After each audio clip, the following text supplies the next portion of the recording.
मला ना उठायलाच होत नव्हतं सकाळी. कशीबशी उठली आणि जेवण वगैरे नाही करायचं होतं. असं दुकानात गेली, मम्मी पण आलेली सामान घेऊन आणि मग नंतर तयारी केली. सगळे ॲप्रन घातलं आणि हे बघा बेसनचे डाग बघा कसे लागतात.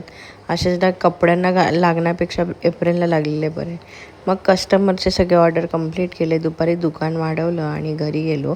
मला पण गरमागरम भज्जी खायची होती. सो गरमागरम भज्जी पाव खाल्ले, घरी घेऊन गेले आणि तारक मेहता का उलटा चष्मा बघत खाल्लं. त्यानंतर थोडा आराम केला. हे क्लिप्स आणलेले ते लावले छोटे छोटे आणि मग स्किन केअर केलं. संध्याकाळी छान मॉइश्चरायझर लावलं चेहऱ्याला, म्हणजे स्किन ड्राय होत नाही आणि संध्याकाळी काही सनस्क्रीनची गरज नसते. दिवसभर सनस्क्रीन लावलेली असते.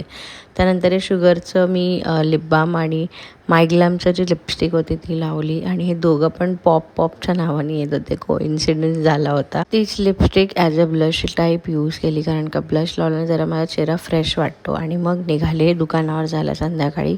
पप्पांनी अगोदरच शॉप खोललेला आणि कोणाची तरी ऑर्डर आलेली, तर मी पहिला तयारी करायला घेतली आणि बाकी सगळ्यांच्या ऑर्डर कंप्लीट केल्या आणि संध्याकाळी ना चहा प्यायलो. मला इथे येऊन 2 टाईम चहा प्यायची सवय झाली. आणि मग ऑर्डर कंप्लीट करता करता हे दोघंजण आले आणि रोज येतात, क्यूटचे कस्टमर आहेत. त्यांची ऑर्डर कंप्लीट केली. ओके बाय, याच्यासाठी एवढंच. भेटा नवीन व्हिडिओमध्ये.